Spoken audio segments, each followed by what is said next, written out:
গতকালকে যখনই এই খবরটা পেলাম যে ডক্টর ইউনূস হয়তো বা পদত্যাগ করতে চলেছেন, তখনই শকড হয়ে গেলাম।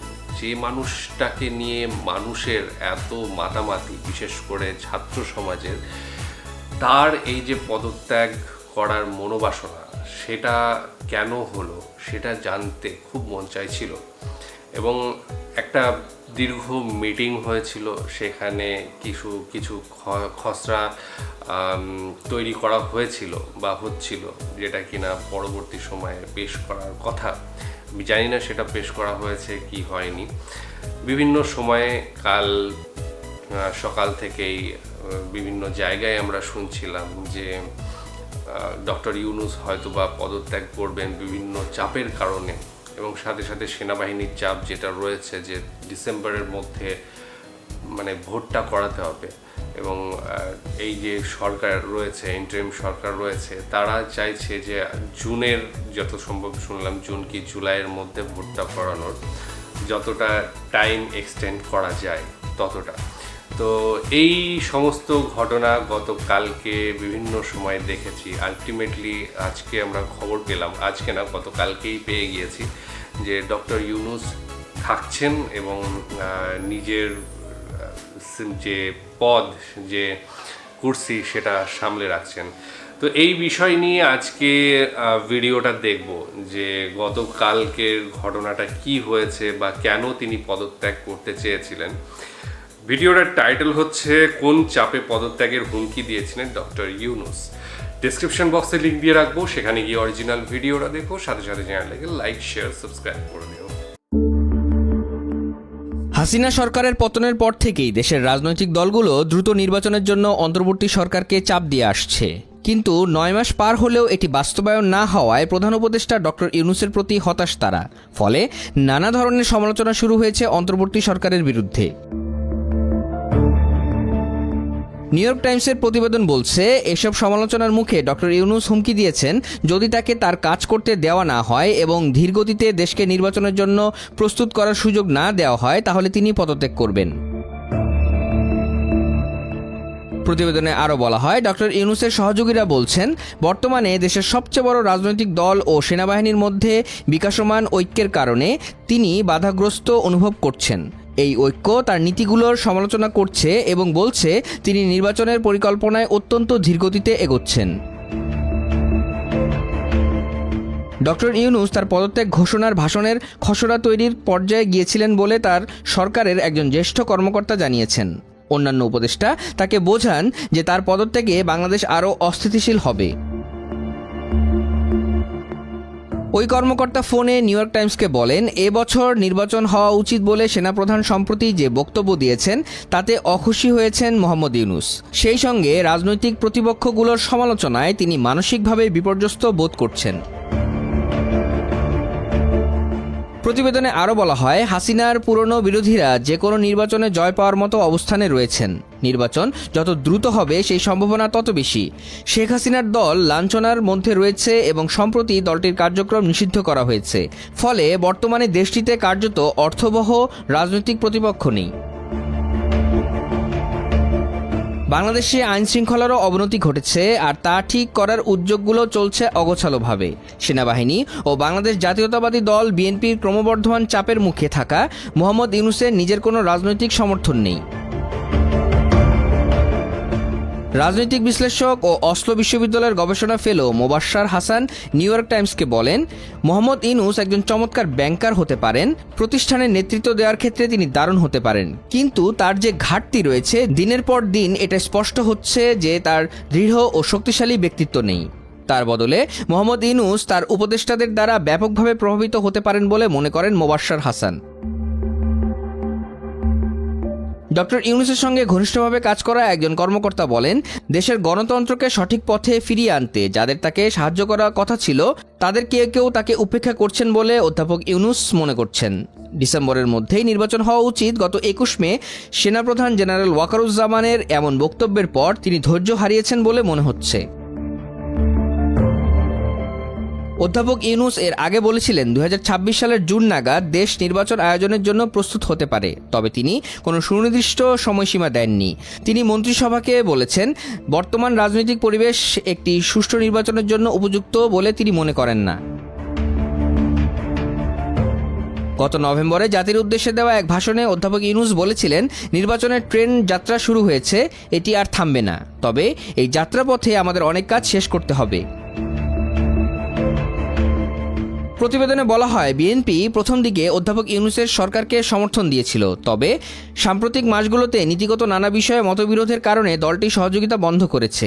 এসব বিষয়ের মধ্যে রয়েছে অধ্যাপক ইউনূস ও তার কর্মকর্তাদের দেশের সবচেয়ে বড় সমুদ্রবন্দর চট্টগ্রাম বন্দরকে বেসরকারি খাতে ছেড়ে দিতে চান, যুদ্ধবিধ্বস্ত মিয়ানমারের কিছু অঞ্চলে মানবিক সাহায্যের করিডোর চালু করতে চান এবং এনবিআরকে ভাগ করতে চান। রাজনৈতিক অস্থিরতা ঠিক করা 84 বছর বয়সী এই অর্থনীতিবিদের জন্য চ্যালেঞ্জ প্রমাণিত হয়েছে এবং অনেকাংশে প্রায় অসম্ভব কাজ হয়ে দাঁড়িয়েছে। বাংলাদেশের প্রধান দুই রাজনৈতিক দলের একটি নিষিদ্ধ, অপরটি তড়িঘড়ি নির্বাচন চাইছে। এমন পরিস্থিতিতে অধ্যাপক ইউনূস সময় নিতে চাইছেন বলে মনে হয়। এতে সরকারের প্রতি সহানুভূতিশীল বিশ্লেষকরাও বিরক্ত। রাষ্ট্রবিজ্ঞানী মোবাশ্বের হাসান নিউ ইয়র্ক টাইমসকে বলেন, ডিসেম্বরের মধ্যে এই নির্বাচন হতে না পারার কোনো কারণ নেই, এটি সম্পূর্ণ সরকারের ইচ্ছার উপর নির্ভর করছে। ফেব্রুয়ারিতে অধ্যাপক ইউনূসের সাবেক উপদেষ্টা মোহাম্মদ নাহিদ ইসলাম জাতীয় নাগরিক পার্টি এনসিপি নামের একটি রাজনৈতিক দল গঠন করেন। নাহিদ ইসলাম নিউ ইয়র্ক টাইমসকে বলেন, আমি ডক্টর ইউনূসকে পদত্যাগ না করতে অনুরোধ জানিয়েছি। 22 মে আমাদের কথা হয়। ডক্টর ইউনূস আমাকে বলেন যে দায়িত্ব গ্রহণের সময় তিনি যেসব প্রতিশ্রুতি দিয়েছিলেন সেগুলো রক্ষা করা যাচ্ছে না। নাহিদ ইসলাম বলেন, বিভিন্ন গোষ্ঠী অস্থিরতা ও বিশৃঙ্খলা সৃষ্টি করছে এবং সরকারকে চাপ দিচ্ছে। ডক্টর ইউনূস মনে করছেন তার পক্ষে কার্যকরভাবে নিজের দায়িত্ব পালন করা আর সম্ভব নয়। এই ভিডিওটা দেখে আমি যেটা বুঝতে পারলাম সেটা হচ্ছে যে ডক্টর ইউনূস ঘরের মধ্যেই প্রচণ্ড চাপে রয়েছেন। বাইরে একটু চাপ তো রয়েছে, কিন্তু দেশের মধ্যেও তার নিজের ঘরের মধ্যেই প্রচুর চাপ রয়েছে। তাকে যে সমস্ত প্রতিশ্রুতিগুলো দেওয়া হয়েছিল, মানে বিশেষ করে তাকে সাপোর্ট করার, সেই প্রতিশ্রুতিগুলো হয়তো বা রাখা হচ্ছে না। এবং যে বিরোধী দল ছিল এতদিন, যদিও আওয়ামী লীগ হচ্ছে এখন সে দলকে একদম বন্ধ করে দেওয়া হয়ে গেছে, নিষিদ্ধ করা হয়েছে।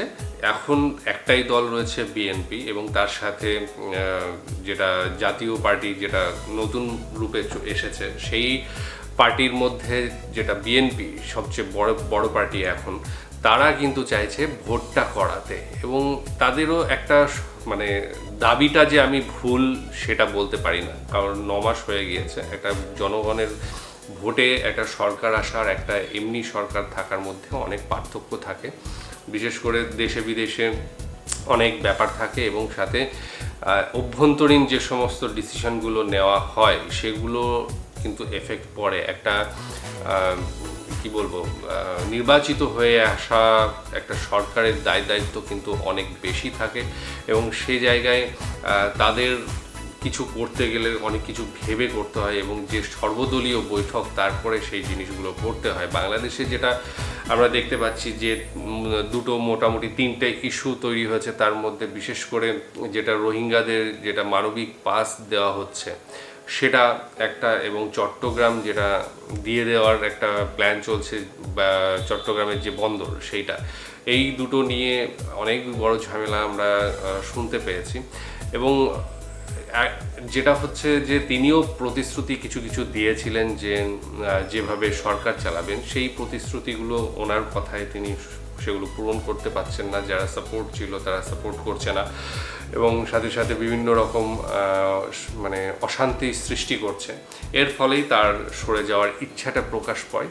এবং সাথে সাথে আরেকটা কথা বলতে চাই যে এই যে এতগুলো ঘটনা ঘটছে, আমার মনে হয় যে একটা গণতান্ত্রিক রাষ্ট্রে সবচেয়ে সরল এবং সহজ উপায় হচ্ছে নির্বাচনের মাধ্যমে একটা সরকারকে গঠন করা, এবং তারা যে ডিসিশন নিতে পারে সেই ডিসিশন অবশ্যই মানুষের পক্ষেই যাবে, কারণ হচ্ছে মানুষ যাকে চেয়েছে তাকে নিয়ে এসেছে।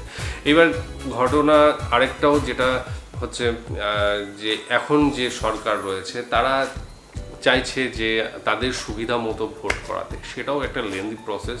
যদি তারা মানে কতদিনে হবে সেটাও হয়তো বা বলতে চাইছে না যে কতদিনে ভোট হবে। বোঝা যাচ্ছে যারা বিরোধী পক্ষ রয়েছে তারা চাইছে যত তাড়াতাড়ি সম্ভব, এই একটা ক্ল্যাশ লেগে রয়েছে। এই যে সরকার রয়েছে সেই সরকারের যদি এইটুকু, আমার মনে হয় যে তাদের যদি এইটুকু বিশ্বাস থাকে যে মানুষ তাদের পক্ষে রয়েছে, যারা চাইছে এই সরকার 5 বছর থাকুক, 10 বছর থাকুক, অনেকে চাইছে সারা জীবন ডক্টর ইউনূস এই সরকারের প্রধান হয়ে থাকুন, তো সেই মনোবল যদি থেকে থাকে তাহলে ভোট না করানোরও কিছু আমি দেখছি না। যদি তাড়াতাড়ি সম্ভব হয় তাড়াতাড়ি করিয়ে দিয়ে এতগুলো মানুষ তাদের কথায়, বিশেষ করে আমরা যেটা দেখতে পাচ্ছি অনলাইন বা অফলাইনে যে সমস্ত সরকারের পক্ষে মানুষজন কথা বলছে, তারা যদি চায়, তারা যেটা বলছে যে 100% মানুষ এই সরকারকে দেশে রাখতে চাইছে, কিছু বিরোধী নেতা বা মন্ত্রী ছাড়া প্রত্যেকেরা চাইছে এই সরকারটা থাকুক, তাহলে ভয়টা কিসের? কেন ভোটটা করানো হবে না? এইটার একটা প্রশ্ন থেকেই যাচ্ছে যে কেন ভোটটা হচ্ছে না। 9 মাস হয়ে গিয়েছে, আর 1-2 মাস, 3 মাস, 4 মাস পরে গিয়ে তো ভোট করানো যায়, তো কেন হচ্ছে না এই প্রশ্নটা কিন্তু সত্যি লেজিটিমেট সবার জন্যই। বিশেষ করে বিরোধীরা চাইছে যেটা, যে ভোট করুক, যদি ক্ষমতায় তারা যদি আসতে পারে, যদি নির্বাচিত হয়ে আসতে পারে, মানুষ যে পক্ষে ভোট দেবে সেই পক্ষে যদি আসতে পারে তাহলে তো অসুবিধা কিছু নেই। কারণ বিএনপি যে দলটা রয়েছে তাদের নেতা কজন আছে? নেতার ভোটে তো আর বিএনপি জিতবে না, সাধারণ মানুষ, এই যে 18 কোটি 19 কোটি মানুষ রয়েছে তাদের ভোটে জিতবে। এই বিএনপির নেতা কতজন থাকতে পারে? 1 লাখ, 2 লাখ, 3 লাখ, এরকমও আমি ধরলাম, এত হয়তো হবে না, কিন্তু এই কটা ভোটে তো বিএনপি জিততে পারে না। সেখানে মানুষের ভোট দরকার, সেই মানুষ কার পক্ষে আছে তার উপরে ডিপেন্ড করে সরকার আসবে। তো এতে এত ডিলে করার আমি কিছু দেখছি না ভোটটা। তাদের যেমন যে তারা যেটা বলতে চাইছে যে ভোটটা করানো হোক, তাদের যে দাবি, সেই দাবিটা অবশ্যই আমার মনে হয় সঠিক, এবং সরকারেরও যে 9 মাস হয়েছে, এরপরে আমার মনে হয় যে ভোটটা করিয়ে দিলে অনেক বেটার হয়।